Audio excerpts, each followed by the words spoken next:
जैसे प्रहलाद महाराज को नृसिंह देव जब आए और हिरण्यकशिपु का वध किए तो प्रहलाद महाराज को कहे कि तुम चलो। तो प्रहलाद महाराज ने कहा कि नहीं प्रभु, मैं नहीं जाना चाहता। तो क्यों?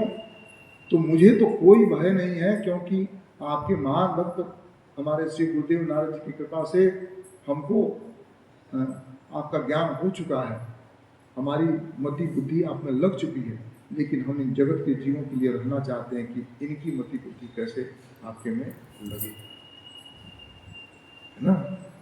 तो एक जो भक्त होता है उसके अंदर यही भाव उठता है कि मैं तो भजन कर रहा हूँ, मैं तो भजन के आनंद को अनुभव कर रहा हूँ, लेकिन मैं ऐसा क्या करूँ जिससे इस जगत के जीव भी, ये हमारे जो संगी साथी हैं, संगी साथी तात्पर्य क्या है, सारा जगत ही भगवान का अंश है, सारे जीव तो भगवान के अंश हैं। तो अगर इस संबंध से देखें तो सारा जगत ही हमारे भाई बंधु हैं, हमारे मित्र दोस्त हैं।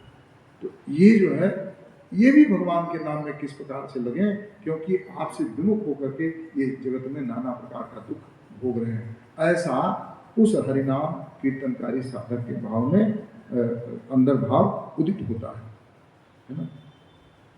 हमारा बहुत सारा समय जाता है, क्योंकि न चाहते हुए भी हम उससे पूरी तरह से विरक्त नहीं हो सकते, है ना। लेकिन ये बता रहे हैं कि आपात रमणीय है।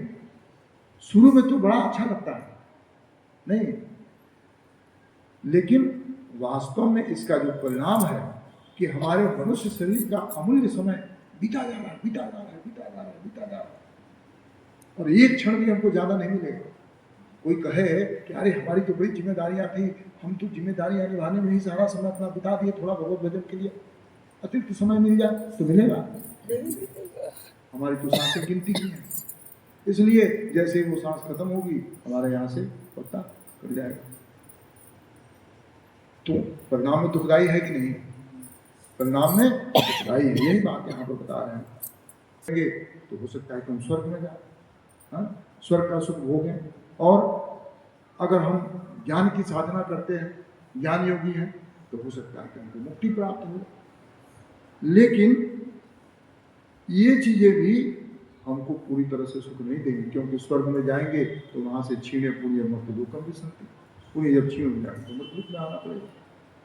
साहित्य मुक्ति प्राप्त करके ब्रह्म ज्योति में जाकर के अगर हम विलीन हो जाएंगे तो वहां भी कोई हमको सुख नहीं मिलने वाला है। यद्यपि इस जगत से तो अनंत गुना ज्यादा सुख है, लेकिन फिर भी भगवत सेवा का आनंद वहां पर नहीं है, तो वहां से भी जीव का पतन हो जाता है ना।